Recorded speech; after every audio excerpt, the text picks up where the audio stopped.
Does art have a sound? The Classic 107.3 radio station is committed to providing programming in support of the arts for the benefit of the St. Louis community, and they also have an upcoming gala.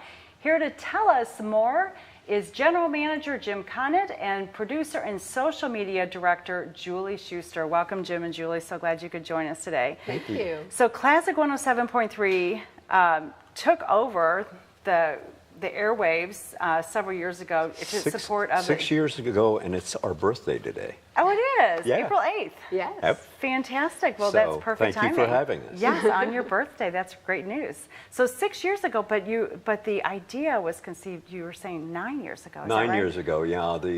When the classical music station left the airwaves, a group of patrons and some civic companies wanted to find a way to get classical music back into St. Louis. Yeah, that was a big deal when Big our only deal. classical music station left, Right. And we were left here in St. Louis with no way to bring classical music out of our radio stations. This is before satellite and all of those options. And it was tough duty.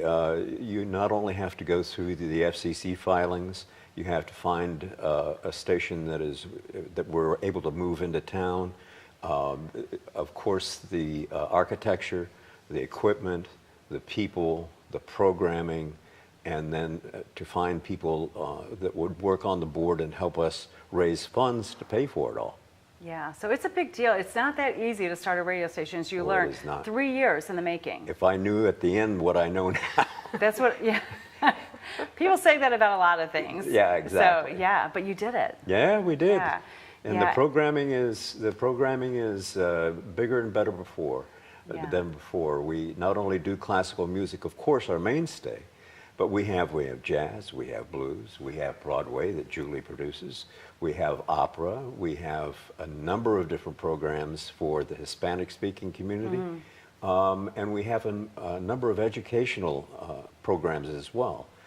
Not only classic kids, but we also are reaching out into schools and really finding out more about how they think of classical music and how their music life is going to start. Yeah, that's interesting. So, Julie, you're involved with the programming Yes. aspects, and you're hosting a show on Broadway. That's Tell us correct. a little bit about that. It's called Sunday Matinee on Broadway, and it's Sunday afternoons at 1 p.m. It's usually every other Sunday, but it depends. If we're in Muni season, then we go every week and showcase what's happening at the Muni, what's happening at the Fox, and we're basically playing a Broadway cast album for people to enjoy. So you play the whole album, usually start to finish? We do. Yeah. And so if a show's coming up at the Fox, you're featuring that show? Exactly. That's great. So it's a great way for people to listen in if they're going to the show and kind of be familiar with the music before they go, which always helps. Exactly. Yeah, very good. And so how else are you determining what the St. Louis audience wants to hear? I mean, you've obviously have very diverse programming.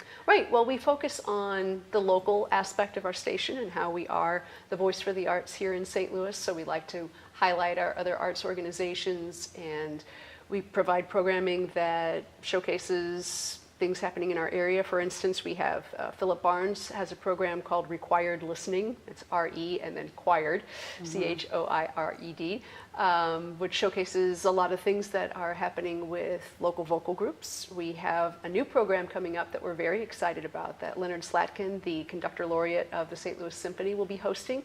He came up with the idea on his own, and it's going to be fun for both him and the audience. Basically, he's got an iPad full of thousands of songs. He's going to hit shuffle on that, and whatever comes up, he's going to play and talk about obviously why he has it on his iPad, what it means to him. Oh, that's awesome. Give us some trivia. Just a peek into his personal listening. That's fantastic. Exactly. We're going to go to break in about 30 seconds, Jim, but tell us, you've got a gala coming up. Let's just get the highlights of that, and we'll talk more about that in the next segment. Sheldon Concert Hall on April the 30th. The concert is at 8 o'clock, and there are tickets available. You can join us for dinner as well.